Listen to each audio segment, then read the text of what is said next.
Okay, അപ്പോൾ നമുക്ക് അടുത്ത ടോപ്പിക് സ്റ്റാർട്ട് ചെയ്യാണ്. Binomial distribution.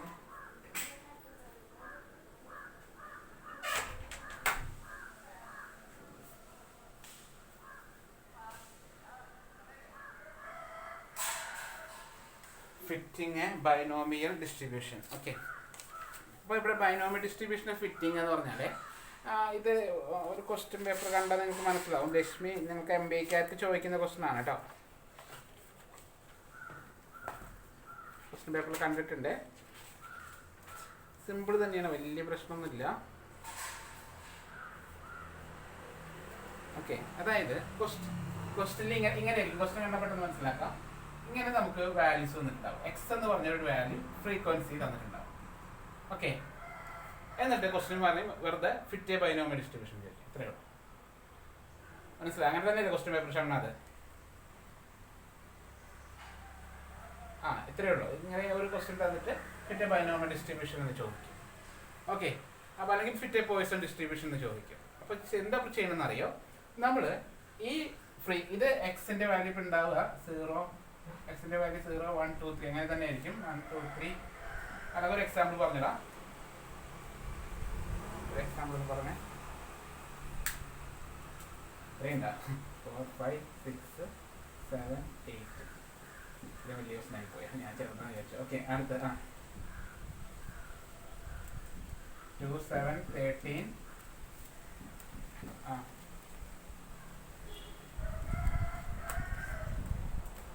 11, 8, 3. ഓക്കെ, ഇങ്ങനെ ക്വസ്റ്റ്യൻ വന്നിട്ട് ഫിറ്റ് ബൈനോമിയൽ ഡിസ്ട്രിബ്യൂഷൻ അത്ര മാത്രമേ ഉള്ളൂ അല്ലേ? ഫിറ്റ് ബൈനോമിയൽ ഡിസ്ട്രിബ്യൂഷൻ മാത്രമേ ഉള്ളൂ. ഇവിടെ നമ്മൾ അതല്ലേ നമ്മൾ അതായത് ഫിറ്റ് ബൈനോമിയൽ ഡിസ്ട്രിബ്യൂഷൻ വന്നതിന് ശേഷം അതിൻ്റെ തിയറിറ്റിക്കൽ ഫ്രീക്വൻസിയാണ്. അതായത് നമ്മൾ ഈ ഒരു ക്വസ്റ്റ്യൻ നമുക്ക് തന്നു കഴിഞ്ഞാൽ എക്സ് എന്ന് പറഞ്ഞാൽ വാല്യൂസ് 0, 1, 2, 3, 8 ആണ്. അതിന് കറസ്പോണ്ടിങ് ആയ ഫ്രീക്വൻസി തന്നിട്ടുണ്ടാവും. ഓക്കെ, ഈ ഫ്രീക്വൻസിനെ വിളിക്കുന്ന പേര് ഒബ്സേർവ്ഡ് ഫ്രീക്വൻസി എന്നാണ്. Observed frequency. ഓക്കെ, ഗിവൺ ഫ്രീക്വൻസിനെ വിളിക്കുന്ന പേര് എന്താണ്? Observed frequency. നമ്മൾ ചെയ്യാൻ പോകുന്നത് ഈ ഒബ്സേർവ്ഡ് ഫ്രീക്വൻസിക്ക് കറസ്പോണ്ടിങ് ആയിട്ട് പുതിയ കുറച്ച് ഫ്രീക്വൻസികൾ കണ്ടുപിടിക്കണം. നമ്മൾ ചെയ്യാൻ പോകുന്നത് ഈ ഒബ്സേർവ്ഡ് ഫ്രീക്വൻസിന് ഈക്വലന്റ് ആയിട്ട് വേറെ പുതിയ ഫ്രീക്വൻസി കണ്ടുപിടിക്കുക. അതിനെ വിളിക്കുന്ന പേര് തിയററ്റിക്കൽ ഫ്രീക്വൻസി എന്ന് വിളിക്കും. Theoretical frequency. അപ്പൊ ഈ തിയററ്റിക്കൽ ഫ്രീക്വൻസി കണ്ടുപിടിക്കലാണ് ഈ ഫിറ്റ് ബൈനോമിയൽ ഡിസ്ട്രിബ്യൂഷൻ കൊണ്ട് ഉദ്ദേശിക്കുന്നത്. ഇവിടെ നമ്മൾ ഒരു വാല്യൂ കിട്ടും, ഇവിടെ ഒരു വാല്യൂ കിട്ടും, ഇവിടെ ഒരു വാല്യൂ, ഇവിടെ ഒരു വാല്യൂ, ഇവിടെ ഒരു വാല്യൂ, വാല്യൂ, വാല്യൂ, വാല്യൂ. ഓരോ വാല്യൂസിനും ഓരോ ഫ്രീക്വൻസിക്കും കറസ്പോണ്ടിങ് ആയ തിയററ്റിക്കൽ ആയിട്ട് ഫ്രീക്വൻസി. ഇതിന് വേറൊരു പേര് കൂടി ഉണ്ട്, എക്സ്പെക്റ്റഡ് ഫ്രീക്വൻസി എന്നും വിളിക്കും. എക്സ്പെക്റ്റഡ് ഫ്രീക്വൻസി എന്ന് വിളിക്കും. രശ്മിക്ക് ശ്രദ്ധിക്കാം, MBAക്കാർ ശ്രദ്ധിക്കുക. നിനക്ക് ഇതില് ഈ സാധനം ഉണ്ടല്ലോ, നമുക്ക് അടുത്ത യൂണിറ്റ് ഉണ്ട്. ഇതിന്റെ ടെസ്റ്റിംഗ് ഓഫ് ഹൈപ്പോത്തസിസ് എന്ന് പറഞ്ഞൊരു യൂണിറ്റ് ഉണ്ട് നമുക്ക് MBAക്കാർക്ക്. Okay, testing of hypothesis. അതില് ഒരു കൈ സ്ക്വയർ ടെസ്റ്റ് എന്ന് പറഞ്ഞ ടോപ്പിക് ഉണ്ട്. Chi square test. ആ കൈ സ്ക്വയർ ടെസ്റ്റിൽ ഇപ്പം നമ്മൾ ചെയ്യുന്ന സെയിം സ്റ്റെപ്പ് അവിടെ ആവശ്യം വരുന്നുണ്ട് കേട്ടോ. Okay, test goodness of fit എന്ന് പറഞ്ഞ ടോപ്പിക് ഉണ്ട്. ടെസ്റ്റ് ഗുഡ്നെസ് ഓഫ് ഫിറ്റ് എന്ന് പറഞ്ഞ ഒരു ടോപ്പിക് ഉണ്ട്. അപ്പോൾ ഈ ചെയ്യുന്നത് അവിടെ യൂസ് ഉണ്ട് കേട്ടോ. അപ്പോൾ ആ സമയത്ത് അവരിത് നമുക്ക് സിലബസിൽ ഇല്ലാതൊന്നും പറയരുത്. ബൈനോമിയലിന്റെ ക്വസ്റ്റ്യൻ പറഞ്ഞിട്ട് also test chi square test ചെയ്യാൻ ചോദിക്കും. അപ്പോൾ ഇതും രണ്ട് മോഡുകളും കൂടി യൂസ് ചെയ്തിട്ട് വേണം അവിടെ പ്രോബ്ലം ചെയ്യാം കേട്ടോ. ഓക്കെ, അപ്പോൾ രശ്മിക്ക് ഇമ്പോർട്ടൻ്റ് ആണ് ഈ ഒരു ടോപ്പിക്ക് ഫിറ്റ് എന്നുള്ളത്. അവിടെയും ചോദിക്കാൻ ചാൻസ് ഉണ്ട്. ഓക്കെ, അപ്പോൾ എന്താണ് അവിടെ ചെയ്യുന്നതെന്ന് പറയാം. ഇവിടെ വേറെ ഒന്നുമില്ല, നമുക്ക് ഇത്ര ഡാറ്റ മാത്രമേ ഉള്ളൂ. നമുക്ക് ബൈനോമിയലിനെയാണ് ഫിറ്റ് ചെയ്യാൻ പറഞ്ഞത്. ബൈനോമിയലിന്റെ പ്രോബ്ലം നമുക്ക് ചെയ്യണമെങ്കിൽ N അറിഞ്ഞിരിക്കണം, P അറിഞ്ഞിരിക്കണം, Q അറിഞ്ഞിരിക്കണം. N, P, Q അറിഞ്ഞിരിക്കണം. ബൈനോമിയലിന്റെ പ്രോബ്ലം ചെയ്യണമെങ്കിൽ നമുക്ക് N, P, Q അറിഞ്ഞിരിക്കണം. ഇതിലെ 0 സ്റ്റാർട്ട് ചെയ്ത് അവസാനം വരുന്ന വാല്യൂ, അല്ലാതെ എത്ര നമ്പർ അല്ല, 1, 2, 3, 4, 5, 6, 7, 8, 9 ഐറ്റംസ് ഉണ്ട്. 9 ഡാറ്റ അല്ല ഉദ്ദേശിക്കുന്നത്, അവസാനം കാണുന്ന നമ്പറാണ് N. ബൈനോമിയലിന്റെ പ്രോബ്ലത്തിലെ അവസാനം കാണുന്ന നമ്പറാണ് N. അപ്പൊ N എത്രയാണ്? N എത്രയാണ്? 8 ആണ് അല്ലേ? മനസ്സിലായോ? അപ്പൊ ഇവിടെ എന്താ നമ്മൾ ചെയ്യുന്ന അറിയാം, n അങ്ങനെ കിട്ടും. പിന്നെ ആര് രണ്ടെണ്ണം കാണേണ്ടത്? പിയും ക്യൂവും. മനസ്സിലായി? പിന്നെ കാണേണ്ടത് എന്താണ്? പിയും ക്യൂവും. അപ്പൊ പി കിട്ടാൻ വേണ്ടിയിട്ട്, ഈ പിയും ക്യൂവും കിട്ടാൻ വേണ്ടിയിട്ട് നമ്മൾ ഈ തന്നിരിക്കുന്ന ഫ്രീക്വൻസി ഉപയോഗിച്ചുകൊണ്ട് പണ്ട് ചെറിയ ക്ലാസ്സിൽ പഠിക്കുന്ന മീനിന്റെ ഫോർമുല യൂസ് ചെയ്യാം. മീനിന്റെ ഫോർമുല എന്താ? സിഗ്മ, ഇത് രണ്ടും കൂടി മൾട്ടിപ്ലൈ ചെയ്യാം, f into x by sigma f. ഇതാണ് മീൻ കാണാനുള്ള formula. Sigma F X by sigma f, അതായത് സിഗ്മ എഫ് എന്നാണ് എഫ് എല്ലാം കൂടി കൂട്ടുക. ഓക്കെ, ഈ ഫോർമുല യൂസ് ചെയ്ത് കഴിഞ്ഞാൽ മീനെ നമുക്കറിയാം, ബൈനോമിയലിന്റെ മീൻ എത്രയാണ്? എൻ പി എന്നാണ്. അപ്പൊ എൻ പി ഈക്വൽ ടു ഒരു വാല്യൂ കിട്ടും. അപ്പോൾ എന്നെ നമുക്കറിയാം, അതിന് പിയുടെ വാല്യൂ കണ്ടുപിടിക്കാൻ പറ്റും. അങ്ങനെ എന്നും പിയും ക്യൂവും നമ്മൾ കണ്ടുപിടിക്കാം. അപ്പൊ ഇത് ഈ ഒരു സ്റ്റെപ്പ് എഴുതിക്കുക. ക്വസ്റ്റ്യൻ എഴുതാൻ വരട്ടെ. മീനിന്റെ ഫോർമുല മാത്രം എഴുതാം.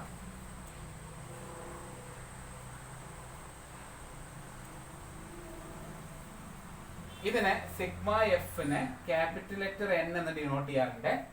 അപ്പൊ ഈ ഫോർമുലേനെ നമുക്ക് ഇങ്ങനെ പഠിച്ചാലും മതി, sigma F X by capital N, ഇങ്ങനെയും പറയാറുണ്ട് കേട്ടോ. സം ഓഫ് ഫ്രീക്വൻസിനെ നമ്മൾ ക്യാപിറ്റൽ ലെറ്റർ എൻ കൊണ്ട് ഡിനോട്ട് ചെയ്യും. ഓക്കെ, എന്നിട്ട് നമ്മുടെ തിയററ്റിക്കൽ ഫ്രീക്വൻസി കാണാനുള്ള ഫോർമുലയാണ് നമ്മൾ പറയുന്നത്.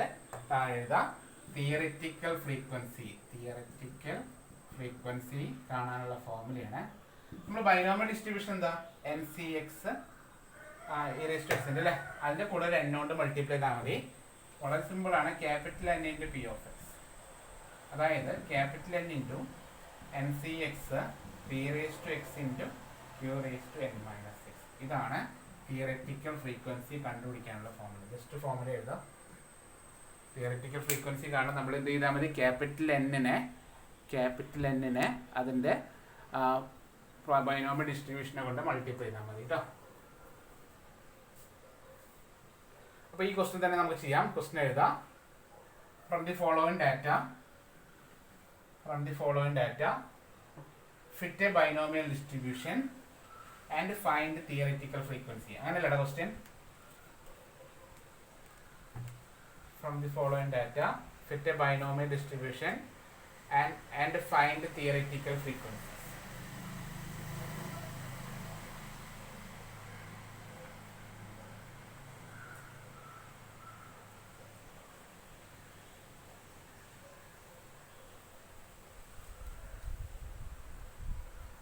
എഴുതിയോ?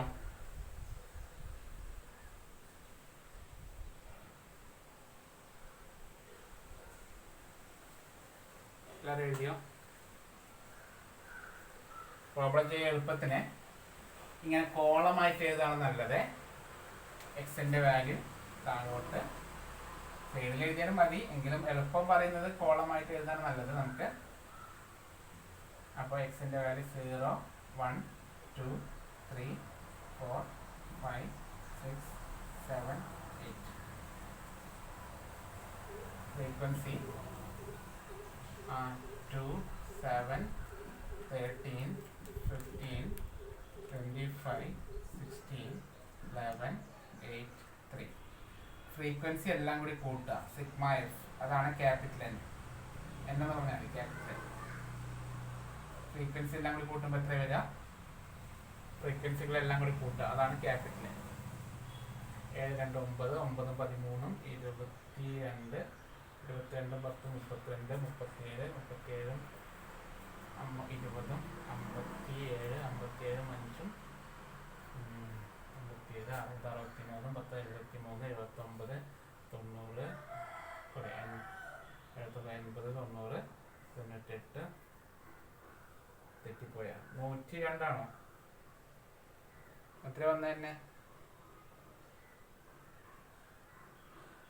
ഇതെല്ലാം കൂടി കൂട്ടുന്ന എത്രയാടാ? ഫ്രീക്വൻസികളെല്ലാം കൂടി കൂട്ടാം.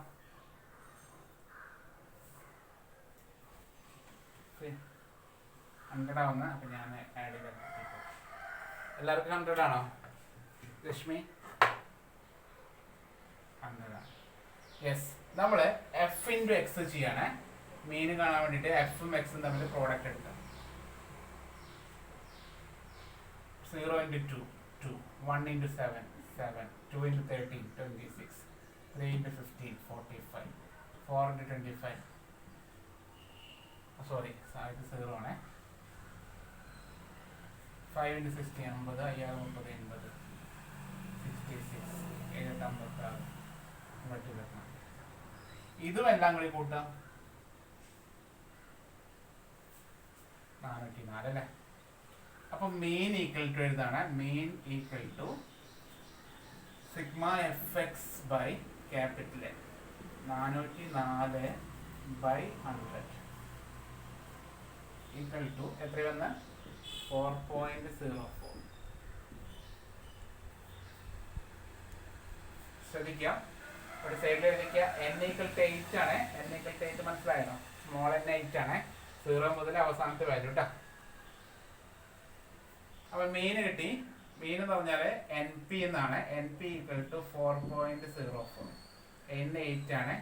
8 into p equal to 4.04. p equal to 4.04/8. പിന്റെ വാല്യൂ എത്ര കിട്ടിയ? പിന്റെ വാല്യൂ എത്ര കിട്ടി? 0.505 ആണോ? എല്ലാവർക്കും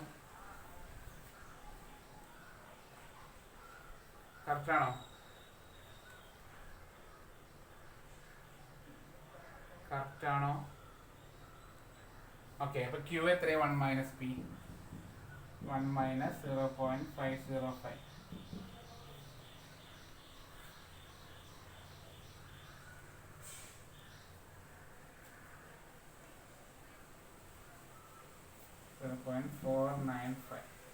അപ്പൊ അതും കിട്ടി. അപ്പൊ എൻ പി ക്യൂ നമുക്ക് ആവശ്യമുള്ള 3 പേരായി കേട്ടോ. എൻ ആയി, പി ആയി, ക്യൂ ആയി. ഓക്കെ. അപ്പൊ പി ഓഫ് എക്സ് എന്ന് എഴുതാം. P of x equal to n C X P raise to X into Q raise to N minus x. Substitute ചെയ്യാം. 8 അല്ലേ? 8cx പി പി എന്ന് പറഞ്ഞാൽ 0.505 raise to x 0.495 raise to 8 minus x. അതവിടെ set ചെയ്ത് കഴിഞ്ഞു. Okay ആണോ? P of X set ചെയ്ത് വെച്ചു.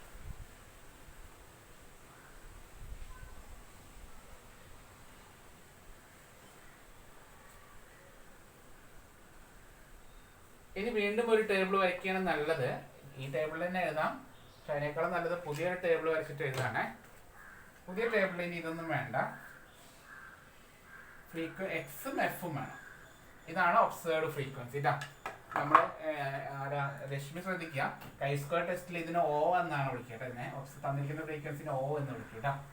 ഇപ്പൊ നമുക്ക് ആവശ്യമില്ല, കൈ സ്ക്വയർ ടെസ്റ്റിലാണത്. എല്ലാരും ഇതുവരെ എത്തിയോ? അമ്മു ഇതുവരെ ഒക്കെ അല്ലേ?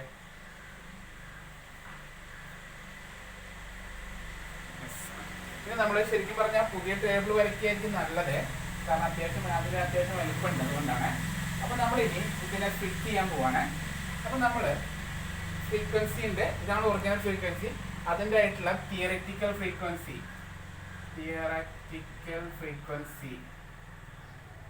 കാണാനുള്ള formula capital N into P of X എന്നാണ്.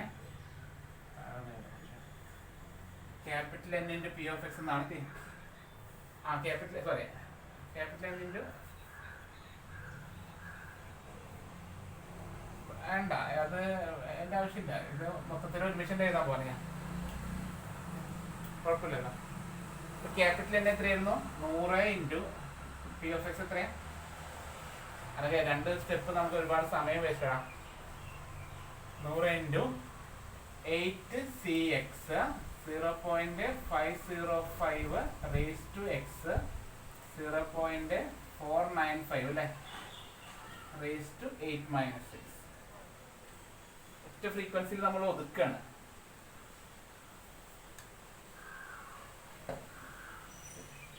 എല്ലാം കൂടി ഒറ്റ ടേബിൾ ചെയ്യാൻ കേട്ടോ. മനസ്സിലായോ? സോറി, ഞാൻ എല്ലാം കൂടി ഒറ്റ തരം ചെയ്യുമ്പോൾ നമുക്ക് കാൽക്കുലേറ്ററിൽ ഞാനൊരു അഡ്ജസ്റ്റ്മെന്റ് പറഞ്ഞു തരാനാ. അല്ലെങ്കിൽ വീണ്ടും സമയം ആ കോളത്തിൽ ഞാൻ 2 കൂടി ചേർത്തിട്ട് ഒന്നാക്കുന്നു. എഫ് ഇൻഡെക്സ് ആണെന്ന് ഉദ്ദേശിച്ചത്. അത് വേണ്ട, നമ്മൾ പുതിയ ടേബിൾ വരയ്ക്കുക. ആ ടേബിളിന്റെ കൂടെ എഴുതണ്ട, പുതിയ ടേബിൾ വരയ്ക്കുകയാണ് നല്ലത്. ആ ടേബിൾ തന്നെ എഴുതാം. അപ്പൊ അങ്ങനെയാണ് എഫക്ട്സ് അവിടെ കിടക്കുന്നുള്ളൂ. അതിന് ആവശ്യമില്ല, ഇപ്പൊ നമുക്ക് ആവശ്യമില്ല. ആ ടേബിൾ തന്നെ എഴുതണമെങ്കിൽ എഫക്ട്സിന്റെ കൂടെ ചേർത്ത് എഴുതാം. നമ്മൾ തെറ്റൊന്നുമില്ല. ഞാനൊരു ഭംഗിക്ക് വേണ്ടി പുതിയ ടേബിൾ വരയ്ക്കുന്നു. അപ്പൊ ഇതിൽ ശ്രദ്ധിക്കുക, വളരെ സിമ്പിൾ ആണ്. ഈ എക്സില്ലേ, എക്സ് കണ്ടോ, എക്സ് കണ്ടോ? നിങ്ങൾ ചെയ്യേണ്ടത് ഈ എക്സിനെ മാറ്റി കൊടുക്കുക. ഇവിടെ വരുമ്പോൾ എക്സ് 0 ഇട്ട് കൊടുക്കുക. അടുത്ത എക്സിന് 1, എക്സിന് 2, എക്സിന് 3, അങ്ങനെ എല്ലാ വിലനും ഇട്ട് കൊടുത്തു കഴിഞ്ഞാൽ ഫിറ്റിംഗ് ബൈനോമിയൽ ഡിസ്ട്രിബ്യൂഷൻ ആയി. ഞാനിവിടെ എഴുതുന്നുണ്ട്. ആദ്യത്തിൽ എക്സ് എത്രയാണ് വരിക? 100 into 8C0 into 0.505 raise to 0 into 0.495 raise to 8 minus 0. അപ്പോൾ 8 നിർത്തി. ശരിയല്ലേ? ശരിയാണോ? ഇനി നിങ്ങളോട് പറയുന്നത് ആദ്യം ചെയ്യാനൊക്കെ എഴുതി വെച്ചിട്ട് നമുക്ക് വാല്യൂ എഴുതാം. അപ്പൊ അടുത്ത എക്സിന് 1 കൊടുക്കുകയാണ്. അപ്പൊ എന്താ വരിക? 100 ഇൻറ്റു ചെയ്യാൻ നിൽക്കണ്ട, 8C1 0.505 raise to 1 0.495 raise to 8 minus 1 എന്ന് പറഞ്ഞാൽ 7 എന്ന് വരും. എത്രയാണ് എഴുതാം? 100 into 8C2 0.505 raise to 2 0.495 raise to 6. അടുത്തത് 100 into 8C3 0.505 raise to 3 into 0.495 raise to 5. 3 കുറച്ചു. അടുത്തത് 100 into 8C4 0.505 raise to 4 0.495 raise to 4 അല്ലേ? അടുത്തത് 100 ഇൻറ്റു 8C5 അല്ലേ? 8C5 0.505 raise to 5 0.495 raise to 3. 100 into 8C6 0.505 raised to 6 0.495 raised to 2. അടുത്തത് 100 into 8C7 0.505 raised to 7 0.495 raised to 1. 100 into 8C7 0.505 raised to 8 0.495 raised to 0. ഇതെങ്ങനെ എഴുതി വയ്ക്കുക? എല്ലാവരും എഴുതി വെച്ചോ? വലിയ ക്വസ്റ്റൻ ആണ്, ഇത്ര വലുതൊന്നും ചോദിക്കാറില്ല. 5 വരാറുള്ളൂ, 8 ഓക്കെ. ഇനി ചെയ്ത് പറയട്ടെ. ഇനി കാൽക്കുലേറ്റർ ഒരു അഡ്ജസ്റ്റ്മെന്റ് ചെയ്യണം നമ്മൾ. അതുകൊണ്ടാണ് ഞാൻ ഇങ്ങനെ എഴുതി വയ്ക്കാൻ പറഞ്ഞത്. നമ്മൾ ഒരെണ്ണം ചെയ്യുന്നുള്ള, ബാക്കി ഇങ്ങനെ എഡിറ്റ് ചെയ്തിട്ട് മാറ്റുന്നു വാല്യൂ. അപ്പം ഞാൻ ഒന്ന് പഠിപ്പിച്ചിരുന്നു, ഓർമ്മയുണ്ടോ? നിങ്ങൾ ചെയ്യേണ്ടത് ഞാൻ പറയുന്ന പോലെ ടൈപ്പ് ചെയ്യുക. 100 അടിക്കുക, 100 അടിക്കുക. ഞാൻ പറയുന്ന പോലെ ടൈപ്പ് ചെയ്യുക, 100 അടിക്കുക, ഇൻറ്റു ഇടുക. പിന്നെ 8C0 എന്നാണ് അടിക്കേണ്ടത്. അപ്പം 8 അടിക്കുക. പിന്നെ ഷിഫ്റ്റ് ആ ഡിവിഷന്റെ മുകളിലുള്ളതാണ്. അപ്പം 8C0 അടിക്കുക. ഇതുവരെ എത്തിയോ? ഇതുവരെ എത്തി എല്ലാവരും? ഇൻറ്റു അടുത്ത് 0.505 ആണ്. അത് 1/2 എന്നൊക്കെ ആണെങ്കിൽ ബ്രാക്കറ്റ് കൊടുക്കണേ. 1/2 എന്നൊക്കെ ആണെങ്കിൽ ബ്രാക്കറ്റ് കൊടുക്കണം. ഓക്കെ, ഇതിപ്പോ 1/2 അല്ല, അതുകൊണ്ട് ബ്രാക്കറ്റ് ഇട്ടില്ലെങ്കിലും കുഴപ്പമൊന്നുമില്ല കേട്ടോ. ഇനിയിപ്പോ കൺഫ്യൂഷൻ വേണ്ട, ബ്രാക്കറ്റ് ഇട്ടോ. 8C0 വെച്ച് ഇൻറ്റു ഒരു ബ്രാക്കറ്റ് ഇടാം. ബ്രാക്കറ്റിൻ്റെ ഉള്ളിൽ 505 അടിക്കുക, ബ്രാക്കറ്റ് ക്ലോസ് ചെയ്യുക, റേസ് ടു 0 എന്ന് അടിക്കുക. നിങ്ങളുടെ കാൽക്കുലേറ്റർ റേസ് ടുവിലാണ് നിൽക്കുന്നുണ്ടാവും. അപ്പോൾ ആ റേസ് ടുന്ന് പുറത്ത് ഇറങ്ങിയിട്ട് വേണം ഇൻറ്റു കൊടുക്കാൻ. ഓക്കെ, ഇൻറ്റു വീണ്ടും ബ്രാക്കറ്റ് ഇടാം, 0.495 അടിക്കുക. അടിച്ചോ? ബ്രാക്കറ്റ് ക്ലോസ് ചെയ്യുക, റേസ് ടു 8 അടിക്കുക. ഇനി കാൽക്കുലേറ്റർ തൊടരുത്. കാൽക്കുലേറ്ററിൽ വീണ്ടും AC നിൽക്കരുത്, അതിൽ തന്നെ വീണ്ടും അഡ്ജസ്റ്റ് ചെയ്യാനാണ് ഞാൻ പഠിപ്പിക്കുന്നത്. ഈക്വൽ ടു എത്ര കിട്ടിയത്?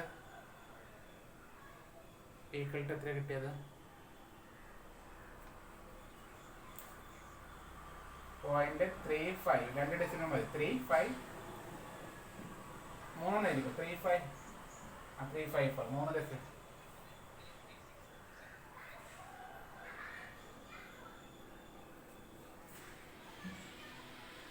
രശ്മി എത്രയായിട്ട്? അപ്പോൾ അമ്മ നോക്കട്ടാ 360. അപ്പോൾ 3 ഡെസിമൽ മതി. ലിസൺ ശ്രദ്ധിക്കുക, നിങ്ങളെ കാൽക്കുലേറ്റർ ഒന്നും ചെയ്യല്ലേ. ഇപ്പോൾ കാൽക്കുലേറ്റർ ഇങ്ങനെ എടുക്കണ്ടാവേ. ഈ കാൽക്കുലേറ്ററിന്റെ മെയിൻ മെനുവിന്റെ ഇവിടെ ഒരു ബട്ടൺ, ഇവിടെ ഒരു ബട്ടൺ, ഇവിടെ ഒരു ബട്ടൺ, ഇവിടെ ഉണ്ടാവും അല്ലേ? എല്ലാവർക്കും അങ്ങനെയല്ലേ കാൽക്കുലേറ്ററിലെ? അതിൽ ഈ ഒരു ബട്ടൺ ഒന്ന് ഞെക്കുക. ഇത് ഏതെങ്കിലും ഞെക്കാൻ മതി, സൈഡിലുള്ള ഏതെങ്കിലും ഞെക്കുക. ഇപ്പൊ അത് നമ്മൾ ടൈപ്പ് ചെയ്ത സ്ഥലത്തേക്ക് തിരിച്ചെത്തിയില്ലേ? നമ്മളെ ആ സാധനം, മൗസിന്റെ സാധനം എത്തിയോ? എല്ലാവരും കയ്യിലുള്ള കാൽക്കുലേറ്റർ 991 FXES അല്ലേ?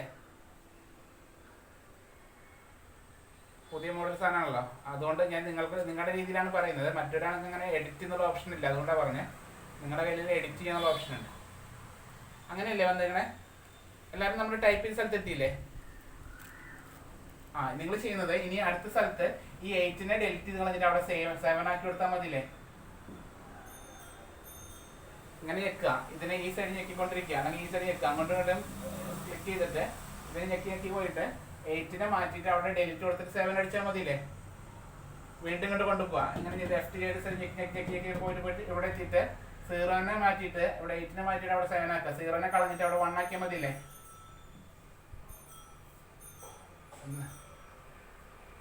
നമ്മളടുത്ത് ഞാൻ ഇതിന്റെ ആൻസർ കാണാനാ പറഞ്ഞത്.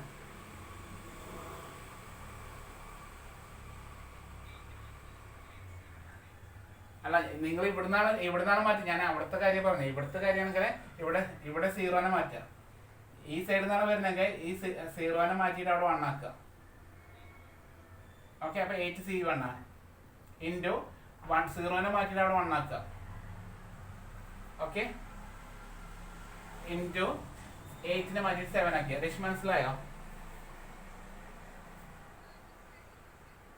അതായത് ഞാൻ കാൽക്കുലേറ്ററിൽ ഞാൻ ക്ലാസ് എടുക്കുമ്പോൾ പണ്ട് പറഞ്ഞിരുന്നു കാൽക്കുലേറ്ററിൽ അഡ്ജസ്റ്റ്മെന്റ് ചെയ്യണം. അമ്മ ക്ലിയർ അല്ലേ?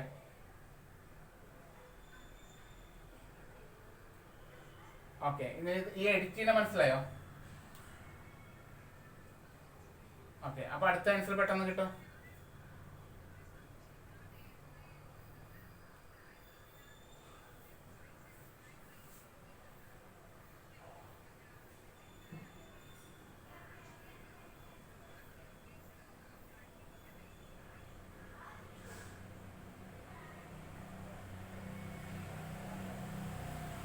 കൊടുത്തത് എങ്ങനെയായിരുന്നു? ഇങ്ങനെ കൊടുത്തോ?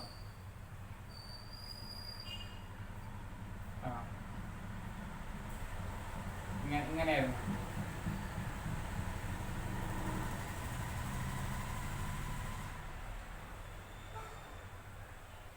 ഇത് ഒന്നും രണ്ടിങ്ങനെ ചെയ്തു. ആ ബ്രാക്കറ്റ് കൊടുത്ത എവിടെയെങ്കിലും പൊസിഷൻ മാറിയതായിരിക്കും. അല്ലാണ്ട് പ്രശ്നം വരാൻ ചാൻസ് ഇല്ല.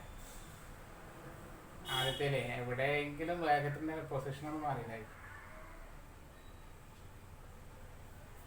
സ്റ്റാർട്ടിങ്ങിൽ ഈ ബ്രാക്കറ്റ് തൊട്ടടുത്ത മുമ്പൊക്കെ സ്റ്റാർട്ട് ചെയ്തൊന്നും എന്തെന്നറിയില്ല. എന്തായാലും കുഴപ്പമില്ല. ബ്രാക്കറ്റ് ഇടുമ്പോൾ ഇങ്ങനെ എഴുതാം. 505 ബ്രാക്കറ്റ് ക്ലോസ് ചെയ്തിട്ട് റേസ്റ്റ് 0 കൊടുക്കും. അകത്ത് കൊടുത്ത തെറ്റാവാറില്ല. പക്ഷെ എന്താണ് ഉണ്ടായെന്ന് എനിക്കറിയില്ല. അതായിരിക്കില്ല പ്രശ്നം വന്നത്. വേറെ എന്തെങ്കിലും പ്രശ്നമായിരിക്കും. നീ ടൈപ്പ് ചെയ്തതിൽ ഏതെങ്കിലും ചെറിയൊരു വ്യത്യാസമല്ലേ വന്നിട്ടുണ്ടോ? ടൈപ്പ് ചെയ്തതിൽ ഏതെങ്കിലും ഒരു നമ്പറോ പോയിന്റോ മാറിയതായിരിക്കും. കാരണം ആ ഒരു പ്രശ്നം കൊണ്ടായിരിക്കില്ല. ഓക്കെ, ഇതിപ്പോ ഈ അത് എഡിറ്റ് ചെയ്ത് പറഞ്ഞോണ്ടിരുന്ന ആൻസർ പറഞ്ഞു പെട്ടെന്ന്. ഇതിന്റെ ആൻസർ എത്ര കിട്ടി? രണ്ടാമത്തെ 2.941. അടുത്തത് 10.504. അടുത്തത് 21.433. അടുത്തത് 27.33. അടുത്തത് 307. അടുത്തത്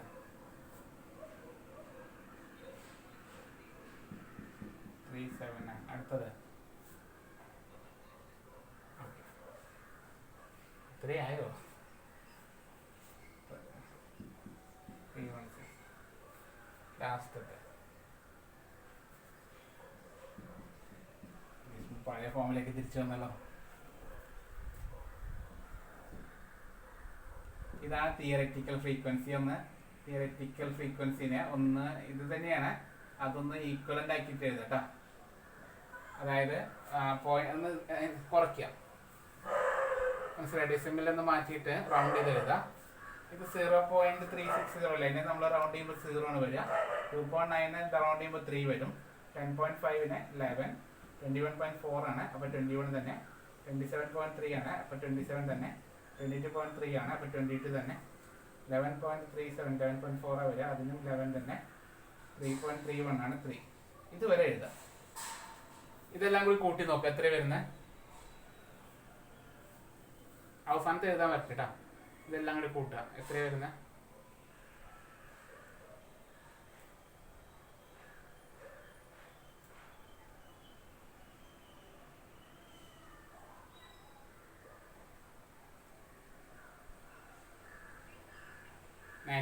അപ്പോ ഒരു എന്താ പറയാ, റൗണ്ട് ചെയ്യണ്ടല്ലേ, 100 വരണം. ഓക്കെ, അപ്പൊ 100